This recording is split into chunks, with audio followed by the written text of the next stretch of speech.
ప్రభుత్వాన్ని విమర్శించేందుకు సజ్జల రామకృష్ణారెడ్డికి ఏం అధికారం ఉందని ఎమ్మెల్యే గోరంట్ల బుచ్చి చౌదరి అన్నారు. ధైర్యం ఉంటే వైసీపీ ఎమ్మెల్యేలతో మాట్లాడించాలన్నారు. మాజీ సీఎం జగన్తో పాటు జైలుకు వెళ్లేందుకు సజ్జల కూడా సిద్ధంగా ఉండాలన్నారు. వైసీపీ హయాంలో చాలా దోచుకున్నారని, రైతులకు ధాన్యం బకాయిలు కూడా ఇవ్వలేదని విమర్శించారు.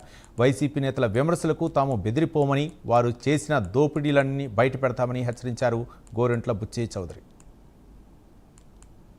రాజ్యాంగేతర శక్తిగా వ్యవహరించిన సజ్జల రామకృష్ణారెడ్డి ఏ విధంగా రాష్ట్రంలో అరాచక పాలన సాగించాడో మనం చూసాం.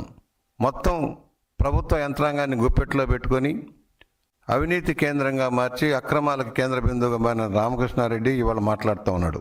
అసలు గెలిచిన 11 మంది ఎమ్మెల్యేలు ఏమైపోయారు? 151 మంది ఎమ్మెల్యేలు, మంత్రులు, ఎంపీలు, రాజ్యసభ సభ్యులను, ఎమ్మెల్సీలను పెట్టుకొని వాళ్ళు ఎవరు ఎందుకు మాట్లాడలేకపోతున్నారు? ఏ బాధ్యతతో నువ్వు మాట్లాడుతున్నావు? కనీసం నువ్వు కార్పొరేటర్గా గెలిచావా? ఎక్కడైనా ప్రజాప్రతినిధిగా ఎన్నికయ్యావా?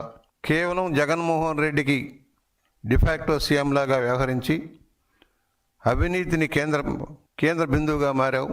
నీ కొడుకుతోటి సైకో ఫ్యాక్టరీ పెట్టించి సైకో ద్వారా సోషల్ మీడియాని అడ్డం పెట్టుకుని దుష్ప్రచారం చేస్తూ ఉన్నావు. అసెంబ్లీకి వచ్చి మాట్లాడే దన్ను ధైర్యం నీ జగన్మోహన్ రెడ్డికి లేదు. తను చేసిన అరాచకాల అక్రమాలకు సమాధానం